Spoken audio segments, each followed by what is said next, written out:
Welcome to the Next Gen Podcast. Stepping up to the microphone are your hosts, Bryson Wright and Alex Winton. They got next, so let's get to the show.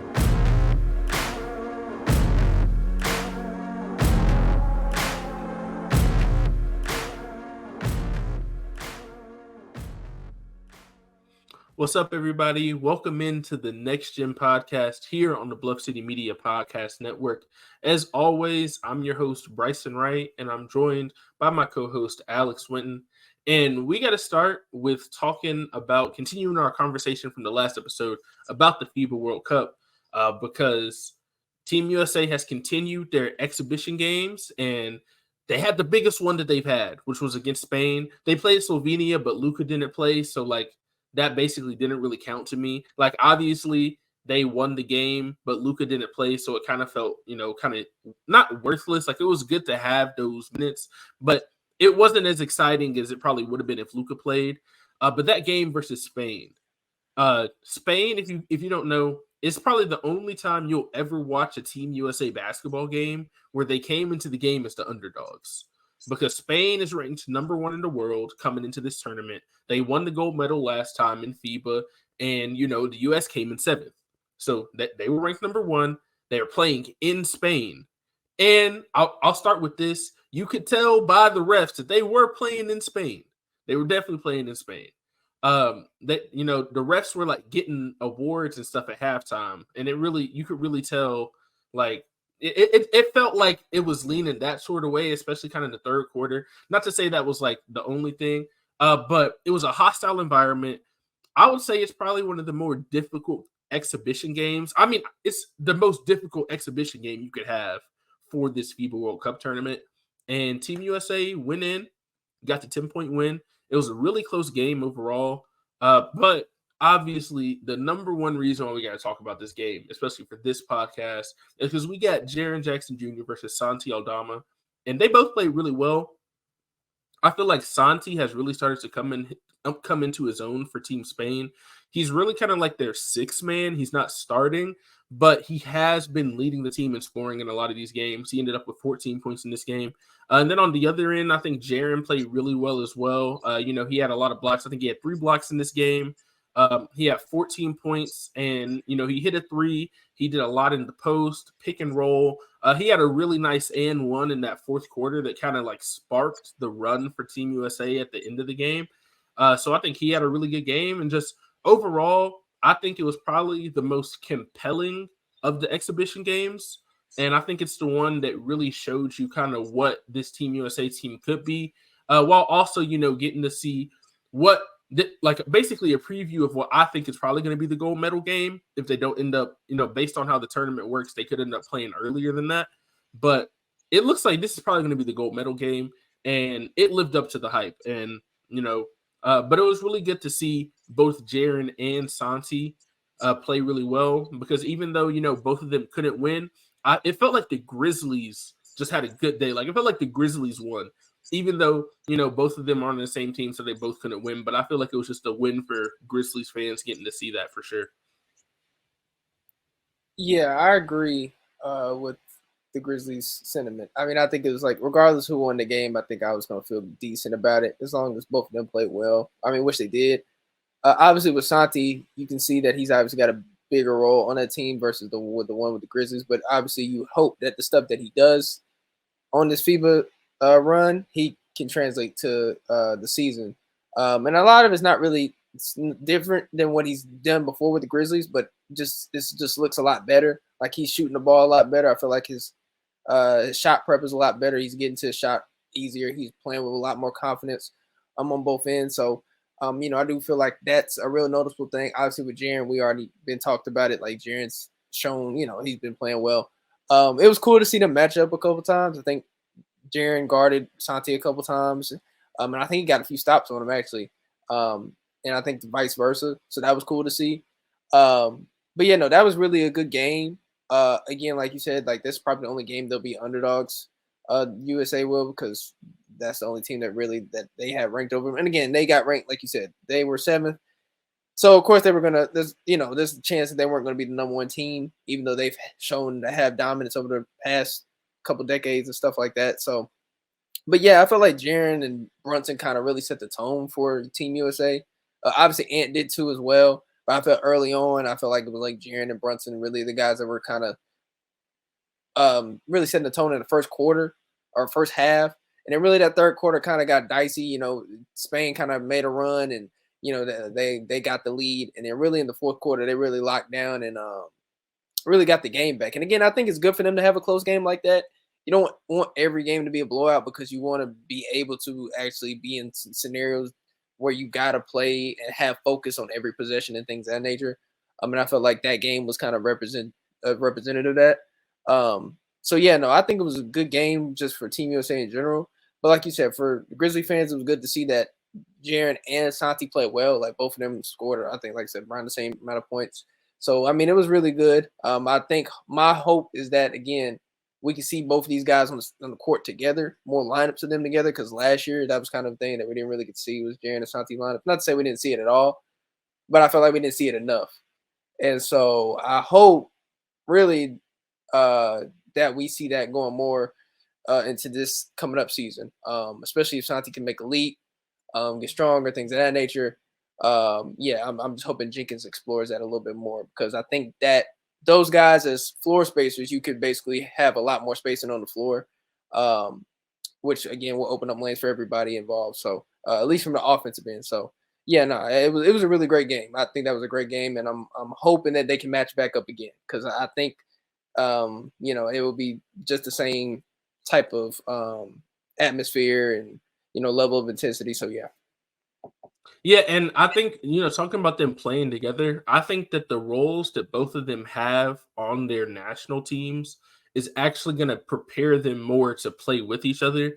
Because I feel like for Santi, he's had to do a lot more like facilitating and playing off of other people than he's usually had to do. I know he had like 3 assists in this past game, but there was a couple games ago where he led the team in points, rebounds, and assists. That's something that he's not used to doing for the Grizzlies. So I think that's something that can help him is having that bigger role. And then for Jaren, like we talked about on the last episode, he's learning how to be like a traditional 5 a little bit more. Obviously, he's still going to start the game and most likely finish the game with Steven Adams and, what Steven Adams brings to the team. I mean, you saw how important he was to the team when he didn't play in that Lakers series, right? So this is not to say that we should just start Jaren and Santi and Steven Adams is out of the question. But if you're talking about like, maybe the middle of the second quarter or the middle of the third quarter, and it's one of those lineups where it might be Jaren with a lot of bench guys, you might need to move Jaren over to the 5 and play him with, somebody like Santi. Brandon Clark is going to be somebody else they're going to do that with. Maybe even some Kenneth Lofton Jr. But I think that Santi has really kind of emerged as a candidate to play with Jaren a lot, like in those bench units, just because I feel like they both kind of like where the other one is lacking a little bit in their game. Like Jaren is not a great passer. He doesn't make really good reads. That's his issue. I feel like Santi does a lot better with stuff like that. He's a better passer. He's a better ball handler. If you look at his film from when he played with the Hustle a lot, he was basically like one of their primary guys, or basically like the secondary ball handler for a lot of that season. Obviously, it's G League game, so it's a little bit different, but it's somebody who's done that before, and that's something he's used to, whereas Jaren doesn't do that. And then you kind of look at it on Jaren's side, he's really like the defensive anchor. Santi has been getting better at his defense, not to say he's not a good defender, but he's just not, obviously Jaren's the defensive player of the year. Santi's not the same level of rim protector that Jaren is. So I just feel like they really complement each other really well. So seeing them get to play against each other was really awesome. That's cool. But the entire time I'm trying to imagine like what it's going to look like when they're playing next to each other and when they have the same color jersey on, not when, they're going against each other for this. But like I said, I think it's going to be good for both of them. And I just think this experience, just playing for your country, especially at a young age, especially as young as Santi is, Jaren is still young too. But both of them, getting this experience and then bringing that kind of like, because I feel like when you play for Team USA, Team Spain, you get like a different kind of feel, especially of like what it takes to really be a leader. And because, these are a lot of times teams that are thrown together, you got a few practices and then you got to go and play games, right? And I feel like that's something that can really help you grow as a leader if you can really get that group to kind of buy in. And I feel like Jaren has done that on the defensive end as a leader. And I think Santi, even though he's one of the younger players on the team, I feel like you can also see that from him. So I hope they both bring that back to the Grizzlies as well. Yeah, that's the thing. Like again, people forget like they're both like what Santi's like what I think 22 if I'm not mistaken. So like yeah, them being this young, having this experience is obviously good, especially for because both of them are still in their development stages. I know Jaren was Defensive Player of the Year and All-Star and this and that, but these guys are young. Like people understand the whole league is young. So like guys that are like 24, 25, they're still growing. So yeah, I think the biggest thing, again, like you said to about what the Adams thing and just it's not we're saying, like you said, we're not saying that Santi should start. My biggest thing is just having options and knowing when to switch it up and being able to make that switch soon. So like if Adams doesn't have it or you want to get a different look, you can throw in Santi.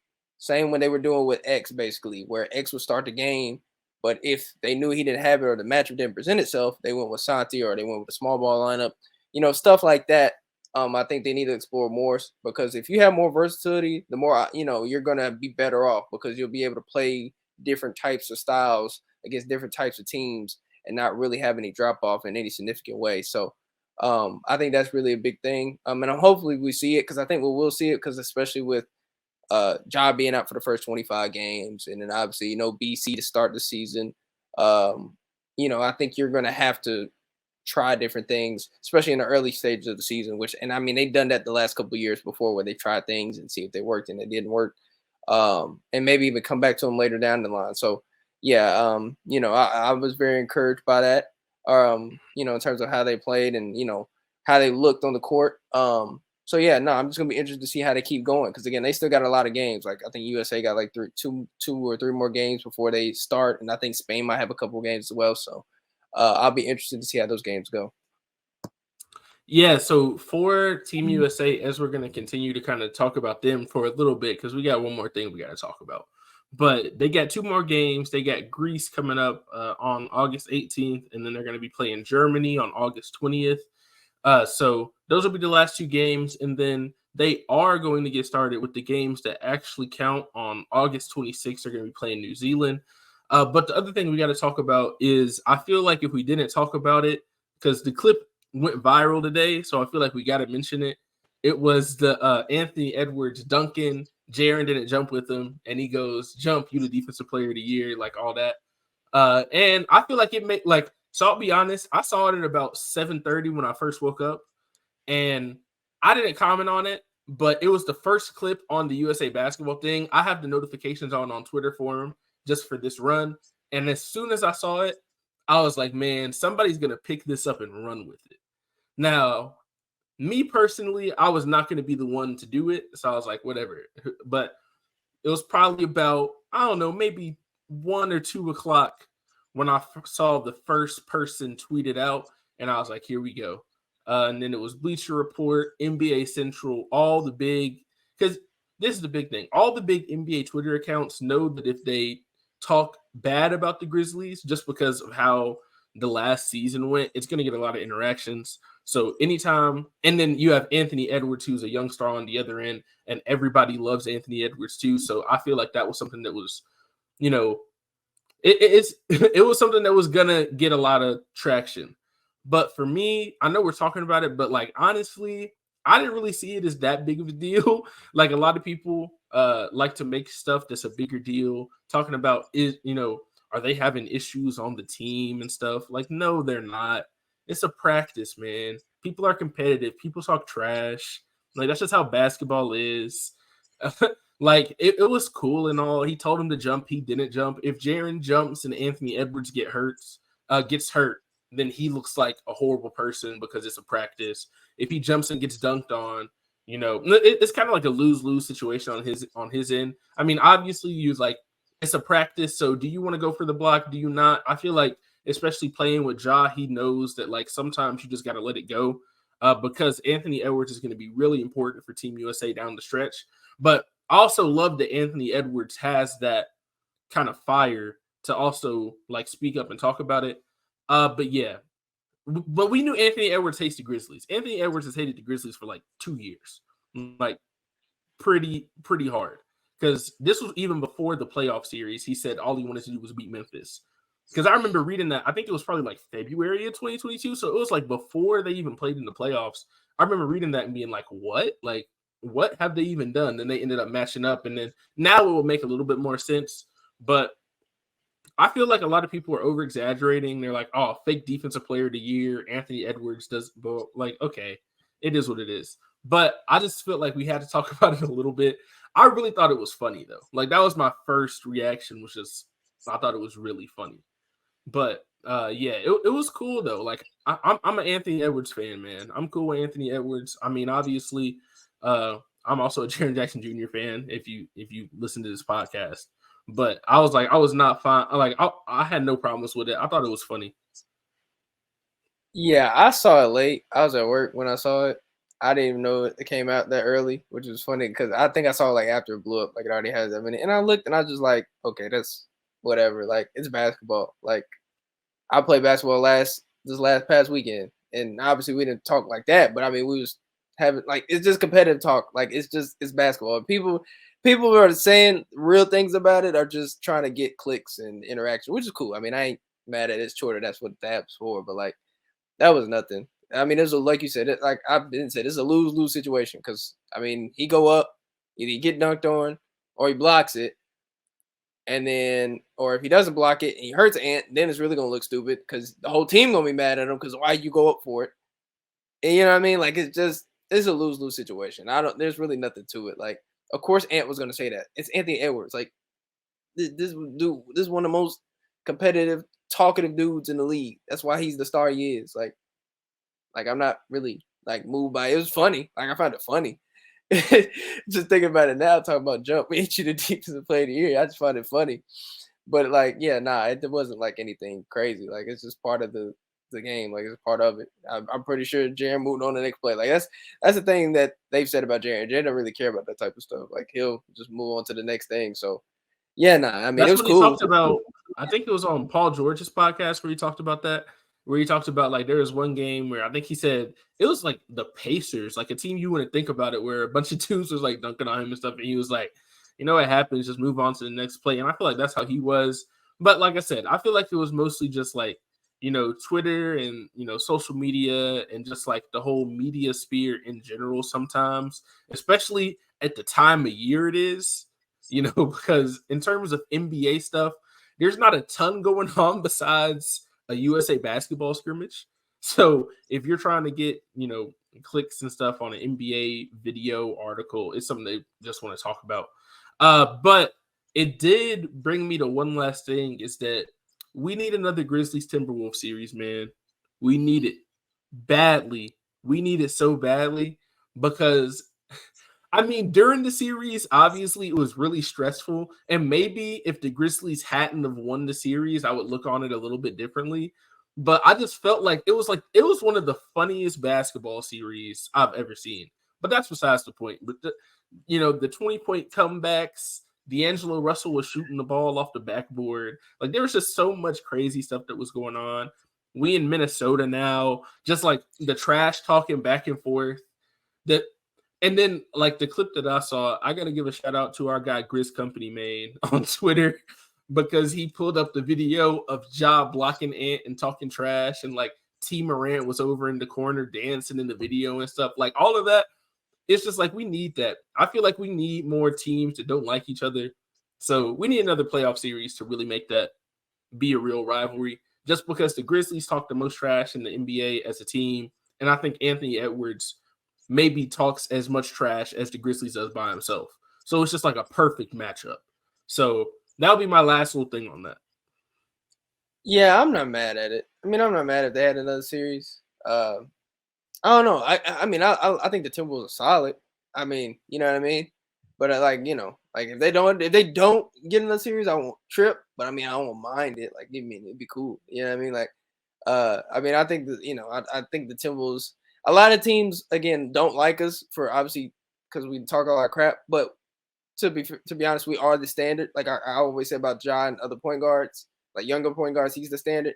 The Grizzlies are the standard. So, like, of course, they're going to want to beat the Grizzlies because they want to do what the Grizzlies have done over the last couple of years. I know we haven't won a championship, but the way they've kind of just been successful over the last 3-4 seasons, that's what they want to do. So, I'm not necessarily surprised that, teams are going to be like wanting to, be like, oh, let's beat the Grizzlies, or I hate the Grizzlies. Like, yeah, that's what they want to do. Because if they beat them, they're like, oh, we're doing something all right. So, yeah, like, it just comes part of the, it's part of the territory. Yeah, for sure. And then moving on, did want to touch on something else that happened this week, and that is Pau Gasol was inducted into the Hall of Fame. Obviously, he went in as a Laker because that was when he won his championships and all that. So, that's part of it. But he's the first player to ever be drafted by the Grizzlies and then make the Hall of Fame.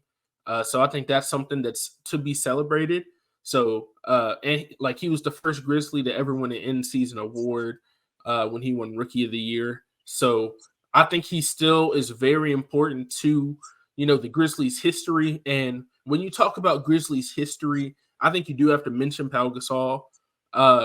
Obviously, Mark is the one that I feel like is going to end up like he's going to be remembered as a Grizzly. Pau is going to be remembered as a Laker. That's how it's going to be. But just for both of them, I feel like, the Grizzlies have, and just Memphis in general, has been very important to the Gasol family. Just because, Pau getting drafted to Memphis was one of the reasons why Marc Gasol ended up playing in Memphis before he was on the Grizzlies, because he moved with his brother. So it's like all this little stuff is important just to like the Grizzlies history. So did want to give a quick shout out to Pau Gasol. I saw some people talking about if his jersey is going to be retired as a Grizzly. I would doubt it. I mean, he's definitely going to get retired as a Laker. I feel like, Marc Gasol is he's definitely going to get retired, but I don't think Pau is, even though he was like the first guy. I just feel like he didn't have the same like cultural effect, if that makes sense. Because it really felt like, with Zebo, Mike Conley, Tony Allen, and then Marc Gasol, like that core four, it really felt like their culture and everything was really built what the Grizzlies became today. And I just don't feel like Pau was really a part of that. So, and like, he didn't win a playoff series. I don't even know if he won a playoff game as a Grizzly, like stuff like that. So I don't think that he's going to end up being retired as a Grizzly, but I don't think that means that you can just overlook him in Grizzlies history. I think he's very important. And then obviously, the trade of Pau is what ended up getting us Mark, even though you can talk about, they didn't know Mark was going to be what he became at the time. But, at the end of the day, it was pretty cool. And, hey, Mark and Pau Gasol, best brother duo in NBA history. I think this Hall of Fame selection, and probably Mark's is going to be coming as well. I would say I think he has a good chance when you count in all the, FIBA World Cup and Olympic stuff as well. I think he's a really good chance. So they could be the first pair of brothers to have two Hall of Famers, all that. But yeah, shout out to Pau, shout out to the entire Gasol family, and congratulations for sure. Yeah, first I want to say, obviously, congrats to Pau. I watched the Hall of Fame stuff because really mainly, obviously, for all of them, but mainly for D-Wade. D-Wade's one of my favorite players growing up. Basically all the speeches. And he did mention Memphis, like he said, like, he's appreciative mentioned Memphis, and like, they, what we did set a tone, and which I do agree with him. Like, again, like, he's not going to be forgotten in the history of Memphis. Like, anybody that's a real Grizzly fan knows what Pau Gasol did for the Grizzlies. But as for, like you said, talking about number retirement, yeah, my biggest thing is if they were going to do it, they would have been done it, because Lakers already did retire his number. So it's like, if they were going to do it, they would have been set it after he got, like, traded or released or whatever. You know what I mean? Or retired. Like, they did that with Mike, Mark, Tony, and Zach. Like, whenever basically the day they got traded or, didn't come back, they said, hey, there'll be nobody else that wears the number. So, and again, like you said, a lot of it's, just I wouldn't say they didn't do anything, but obviously, like, it wasn't the same type of cultural impact. And obviously, just from an accolade standpoint, if you go at accolades, I think he made one All-Star team as a Rookie of the Year, which is cool. Again, like, it's solid. But again, you know what I mean? Like, the era wasn't outside of that. Like you said, they didn't win a playoff game or playoff. But again, they set a tone. But again, it wasn't like what the Grit and Grind Grizzlies did. Like, most people remember, like, no disrespect to them, but most people, when they think of the Grizzlies, they think of the G&G Grizzlies. They think of Mike, Mark, Zach, Tony. Like, they think of those guys. like even though they didn't win, they always thought like, man, that team was really good and they had a chance at winning and they competed with all the top teams. So yeah, but still shout out to Pau, obviously. Again, you know, I as a Grizzlies historian, like I'm like myself, I'm going to always remember what Pau did. So, you know, and I even the people before Pau, like, you know what I mean? Like this franchise is relatively young. Like, so yeah, but again, I didn't expect to get his. Oh, I don't expect to see his number retired, but I mean that doesn't mean, like you said, we forget about Powell. Like we're always gonna remember Powell, and obviously he'll always be welcome to go to Memphis games, and they're gonna wish him the same love. Even though things ended kind of not well when he got traded. I mean now, all is forgiven. You know what I mean? Like so, yeah. Shout out to Powell. Yeah, for sure. I mean, I'll remember as a kid, in elementary school, reading the little history of the Memphis Grizzlies book, and he was on the cover. So, like, that's that. Like back in the day, he basically was the guy for the Grizzlies. So I don't think you can ever take that away from him. And yeah, like I said, just congratulations to that.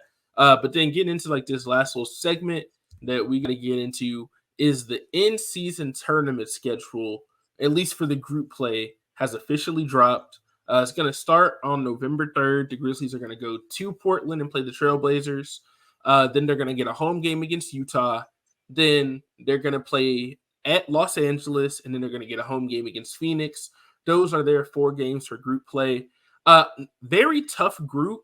You could say arguably the toughest group in the West. I mean, out of the 3, I don't know if they are the toughest, just because I would probably say West B is the toughest group. Just because everybody in that group either made the playoffs last year or looks to be a part of that picture this year. But for the Grizzlies, they're still going to have to play the Suns and the Lakers. Those are the biggest games. The Jazz, who are going to be on the come up after last season. They had a really good last year. And then the Trailblazers is going to be kind of 50-50 because we don't really know what Dame's going to be doing. But if Dame's playing, that's definitely going to be a tough game. And then even if Dame isn't playing, they're going to be playing, Scoot Henderson, Anthony Simons. Anthony Simons always gives the Grizzlies issues, I feel like he kind of just took over for CJ McCollum when CJ McCollum left. Anthony Simons was like, oh, so CJ McCollum used to be the guy that kills the Grizzlies. I'm going to just take that up for him. So I feel like Anthony Simons is going to take that up. Nurkic always, I feel like, has good games against the Grizzlies. So they're a team that even though they might be a lottery team, it's not going to be just like a rollover game. But yeah, that Lakers game, it's going to be interesting. I think I want to talk about that game first, just because that's the game. That's the playoff rematch. Hopefully Steven Adams will be playing. We'll see about Brandon Clark. But I think the biggest thing is going to be, like, I really hate to say it, but I just don't feel like it's not going to be the same atmosphere it would be if Dillon Brooks was still on the team. Just because I feel like if Dillon Brooks was still on the team, the atmosphere would be insane for that game. But there's going to be no Dillon Brooks. Ja Morant's still going to be suspended. So I think that's going to help on the kind of fanfare around it. I don't think it's going to be as kind of talked about as it probably would have been, which actually I think might be a good thing. Just overall, only one of these games is going to be nationally televised, and it's going to be that Suns game on NBA TV. So I'm somebody who, I've been on the record in the past saying the Grizzlies deserved more national TV games, but I am completely fine with the fact that these are, not going to be on national TV under the radar, just because I feel like that's when this team is at its best, is when it's a little bit under the radar. So I think this is going to be a good thing for him. But yeah, that Lakers game is the one I'm obviously looking forward to, especially in Los Angeles for the first time since, the blowout in Game 6. There's going to be a lot like coming into that, the guys on that team. Jaren has talked about it. That's left a bad taste in their mouth, all year. And we'll hope that they can, come out and play well in that game. But yeah, just like I said, all the games are going to be fun, and they're all going to be, nobody in the West is a pushover anymore, it feels like. So that's what is going to be really interesting to see how this all plays out. Yeah, it will be interesting to see how it kind of plays out, because again, this is very new. And I don't, like all these count as games, so like they're part of the regular season. It's just the group, it's just gonna be a different thing in their standings or whatever. Like they're gonna have a different standings for it. But I mean, yeah, it's gonna be cool. Again, with the Lakers game, yeah, obviously it's not gonna have the same feel because Dylan's not there. Because again, Dylan's basically majority of the animosity or whatever you want to call it, the answers, whatever you want to call it. Dylan's the main part of it, and for a lot of different things. And then obviously with no Ja, like it's gonna be a different type of game. It'll still be a good game though. I think. Um, Fortunately, I know we're in I guess you could say tough group because you got Lakers and Phoenix, but like when you got Utah and Portland, not to say they're terrible teams. Nobody's in the West to me is like really terrible, but like those teams, in my opinion, I think we're better than, so we should win those games. Those other games are probably be the coin flips, I would think. But yeah, I mean, I'm not really, and also about the national television games, I'm not really pressed about just having one. Like you said, they kind of work better under that. And again, like considering what happened last year, like I like to say this, like the game is the game. Like, of course, we're not going to have as many national televised games as we used to, maybe or this year, because of obviously just one what we did on those games that we had them, and also just other stuff that didn't have to do with the game. Like it's just there's a lot of different things. Like with no job, like it's just part of the game. So, and again, you know what I mean? Like the games are still gonna be played. Like they're still gonna have the same attitude about these games, or should have the same attitude about these games. So, yeah, I mean, yeah, I would say the Lakers game is gonna be fun. The Phoenix game will be fun, obviously. I hope they can go in this little group play. I hope they go like 3-1. If they give me 3-1, I'm good. In that little group play, 3-1, I'm straight. Now, at worst, I'm expecting 2-2. You know what I mean? If you can split, cool. You know what I mean? But they, that's what how I'm looking at it just off the rip. I like 3-1. If they go 4-0, I might. I mean, I'll be happy. But I mean, I don't know what to expect just because, again, like it's so early in the season. So it could go a lot of different ways. They could go 1-3. Like it's just so early in the season, and so they probably might still be trying to figure things out. So but I do like that they gave them 2 home games and 2 road games, so it wasn't like there's like a kind of unfair advantage. So, but yeah, no, it should work out fine. Yeah, I mean, I'm expecting it to be like a really different thing that they're doing. And I don't know if we'll really notice the difference, obviously, until we get closer to like the semifinals and the finals of this in season tournament. But early on, I think it'd just be like any other regular season game in a sense. So yeah, it should be fun though. Well, like we both follow the WNBA. The WNBA just finished up their Commissioner's Cup, which is a little bit different because they only have one game. They don't have the whole, knockout rounds, and the Liberty ended up winning that. But it's one of those things where those regular season games, it wasn't like that. Like when I watched those games for the WNBA, it didn't really feel like it was any different. It just kind of like it counts towards something different. Now the Commissioner's Cup game did feel a little bit different, but it was also the 2 best teams in the W playing. So that's also part of it, defending champion. Like when you get to stuff like that. So if the Nuggets end up being one of the teams, or, if it ends up like Nuggets versus Heat or something like that, or like Nuggets versus Suns, a team that just won the championship versus the new super team that just got built, or like something like that, I feel like it's going to draw a lot of attention. But I do feel like these group play games, it's more going to be like before the game, they're going to be like, hey, the announcer might come on and Pete and Brevin will say, hey, this game is for the NBA Cup, technically, even though it's really just another regular season game. It just counts towards it. So it's one of those things where we'll see if there is a little bit, like, not to say that they don't try in the regular season, but we'll see. Like, I'm not expecting like a playoff atmosphere for those games. Now, when you get to the knockout rounds, that might be a little bit different just because it's one of those winner go home scenarios. And when you're talking about competitiveness and like fan bases, I feel like that's when you get the best out of the fan bases, is when it's one of those, winner go home scenarios.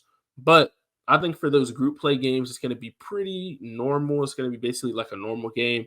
But I'm excited. I'm excited for it. I feel like a lot of people have been a little bit too critical of this whole in-season tournament thing, because for some reason people are acting like these games are, it's meaningless basketball. Like, I mean, it's not meaningless basketball. It's as meaningful as a regular season game is, if not a little bit more meaningful, because you can make some extra money. So it's one of those things where it's like, I don't know how this is meaningless. I mean, if you don't like regular season basketball, I guess don't watch it. But if you like regular season basketball, it's not one of those things where it's going to be like, oh, just because they're not going to play guys in the regular season and then get to the tournament games and then rest people. Like, they're not going to do that. It's like a regular season game. It still counts for the season. If guys are healthy, they're going to play. So I do feel like a lot of people are being like way too critical of this whole thing. I'm cool with having new ideas, man. Let's try it, see what happens. There's really a dead period in like the December and January part after the beginning of the season, the first month of the season till the All-Star break. They wanted to have something there to make it more interesting because a lot of people have been complaining that it's not as interesting in that time of the year. So let's try it. If it doesn't work, okay, they don't have to keep doing it. You know what I mean? It's not like they signed in the CBA that they have to do this for the next 60 years. Like, if they don't like it, they can take it away. Like, I just feel like people are overreacting to it overall. But the full schedule is going to be coming out. By the time this drops, the full schedule might be out. It's not out at the time we're recording this, but it's supposed to be dropping on Thursday at 3:00 Eastern time, 2 p.m. Central. So we'll get a little bit more of the teams they're going to be playing around these other games. Because as of now, these are the only 4 games that we know the Grizzlies are playing next year, because they're not going to be playing on opening night or Christmas. So these are the only 4 games we know that are officially on the Grizzlies schedule. But we'll have more for that next week. And then next week, we're going to get into, the full schedule breakdown, who they're playing, what's the toughest parts of the schedule, like all that kind of stuff. We'll get into that next week. But yeah, for the in-season tournament, I'm excited for it. I think that, obviously the Lakers game and the Suns game, just because the Lakers, the team they played in the playoffs, the Suns, it's still early in the season, but it's the last game of these 4, and it's like closer to December. So the Suns with, KD, Bradley Beal, Devin Booker, like that team, they're going to have about probably 15 games under their belt, I'd say, at that time, if maybe a little bit less. So it's going to be a little bit less of, them feeling each other out. It's going to be more of like, not what they're going to look like at the end of the season, but they're going to have at least some chemistry. So I think that's going to be a really good test for where they're at, even though Ja's not going to be back. I think that's going to be a really big test. But yeah, overall, like I said, people have been a little bit too critical of it. I'm always down for new ideas, and I think that it could be something that's really exciting. People that like to start, people that like to complain about this a lot of times just want to complain anyway. They were going to complain if they didn't have something new, and they were going to complain if something was new, which it is. So it is what it is on that. Personally, I'm gonna just give it a chance. Like you said, they don't have to keep it. Like, I personally hate it. Like, for example, I'll use an example. They had an NBA award show a couple years ago. I hated that thing. I don't know why they did it, because it got rid of all the ceremonies where people holding up the trophies in front of the home fans. Like, that's what I liked. And then guess what? They got rid of it. They didn't keep it. They didn't have to keep it. So they could do the same thing with this. They could be like, hey, it's not working. Let's just get rid of it. Like, there's nothing. Like, it'll be fine. Like, and again, they're only adding 1 extra game to it. Like, all these games are part, like, people treating these games like they're something new. They're just they're just regular season games that count for a different standing in, their NBA program. Like, that's all it is. You know what I mean? So, like, it's just going towards something different. So, yeah, I mean, it's just, people just want to complain. But, like, I mean, it should be cool. Like, you know what I mean? I really don't think people are going to notice the real difference until, like I said, till you get to closer to the semifinal dates or the final days, or like you said, knockouts. Like, that's really when you notice the difference, because that's when, you have more chance of getting more money, or when the incentives start to really get kicked in. You know what I mean? Like, when you're really done with it or you're not, like, stuff like that. So, yeah, no, I'm gonna give it a chance. I mean, at first I was like, okay, whatever. Like, I didn't really care for it, but I mean, I'm not gonna be hating on it. Like, I'm gonna give it a chance. Like, let it develop. So, yeah, man, it'll be interesting to see how these games go. See which teams take it serious, because we could see some teams take, like, I mean, I don't want to say, they'll take it crazy serious, but like a team like a Portland or Utah, like these teams that maybe not here, that are, I'm not gonna say not gonna make the playoffs, but have a harder chance of making the playoffs, might take it a little bit more serious because they know the incentive at the end. So, Oh, and I'll also say not just teams that aren't going to make the playoffs, but teams like young teams that have a lot of rookie contracts. Because if you win, you get $500,000. And obviously $500,000 is a lot of money. if you're making, $40 million a year like Desmond Bane, it's probably not as much money. But if you just got drafted and you're making, $2 million a year and you're going from making $2 million to $2.5 million off of this, like that's a big difference. So I feel like, those younger teams like a Portland or a Utah, to a lesser extent, the Grizzlies, just because, their main guys are kind of locked up, but, the younger guys on the Grizzlies that are still on rookie contracts, like all of those guys, I feel like this is going to be a time for them to really kind of showcase that. Because that's a big deal. I think $500,000. Anybody, regardless of how much money you have, another $500,000 is not going to hurt ever. Like obviously, but I just feel like particularly for those young teams, where especially like a team like the Rockets, who they have a lot of young guys mixed in with some veteran guys. Like that's a team that I would watch out for. In the NBA Cup, they might surprise some people, and it's a one-game scenario, right? Think about how many times in one-game scenarios really bad teams have beaten teams that ended up winning the championship. Like it happens all the time. I remember a couple years ago, DJ Augustine beat the Bucks in like they ended up losing in 5, like the year that the Bucks, I think it was either the year before they won the championship, but they were the number 1 seed in the East, and they dropped the game to the DJ Augustine Magic. And not to say, no offense to that team, but they clearly weren't better than the Bucks. But if that had been a winner go home situation, they would have advanced. So I think it just adds in a little bit more parity to, like, the NBA has parity, but it just feels like so often, because it is a 7-game series, the better team ends up winning a lot of the time, more than, when you look at like the NCAA, where a 16 beats the 1 seed. A 16 seed is never going to beat a 1 seed if it was a 7-game series. But in one game, they can do it, right? And I think you're going to see a lot more of that. Whereas, a team like the Jazz is not going to beat the Nuggets in a 7-game series. But if they play and that's the first knockout round game, they might have a chance. Like that's just how it is. And I think that's the thing I'm most excited about for the NBA Cup. Is usually the only time you get a winner go home scenario for NBA teams is a game 7 in the playoffs. And not to say that is, that's rare. Like it happens a couple times, right? For this, it's going to be every one of the games is going to be like that. Obviously not to that same level of intensity maybe, but I mean, if you get down the stretch, I don't care. Like if you're a real competitor, like you're a real basketball player, I don't care if you're playing in the driveway. If it's next basket wins, like they're gonna be competitive. It's not that they're just gonna throw it and be like, oh, this game doesn't matter. Like that's why I feel like a lot of people just don't understand really the kind of cloth these NBA guys are really cut from. Because these dudes are very competitive. So if it's a winner go home game, it doesn't matter if it's the NBA Cup or if it's a pickup game. Like it really doesn't matter. It doesn't matter if it's a summer run. Like these guys will be competitive. But yeah, like I said, I think the main thing that we're both want to say is that the in-season tournament, whether you like it or not, give it a chance. I think it's going to be a lot of fun.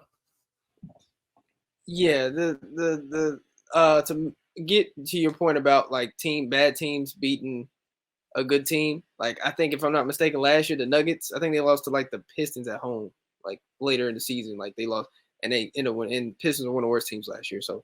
Like, again, people got to understand, like I said, it's going to be different than, like you said, 7-game series, one-off. That's why people love the NCAA tournament, because it's a one-off thing. Again, like you had series, we're probably going to win these games. But that's why the one-off thing is, because that one game, if you don't play your best game, you're done. Like, it's over. So, I think it'll be cool. Yeah, I don't know if I really got much on it other than it'll be cool. I'm ready to see how the younger teams play.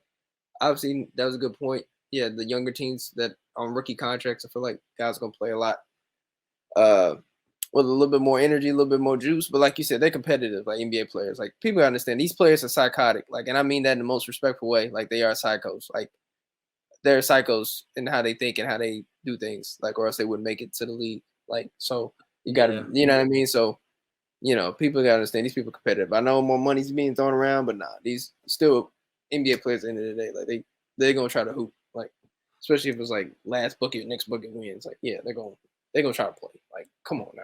But yeah, it should be fun. For sure. Yeah, but I just want to thank everybody for listening to this week's episode. Lots of cool stuff. We're going to be back next week breaking down. We're going to have some more Team USA stuff to get to, but also breaking down the entire NBA schedule for the Grizzlies, all 82 games. Talk about best parts, worst parts, the games you're most looking forward to. We're going to have all of that next week. But yeah, like I said, thank you for listening to this episode, and we'll see you on the next one.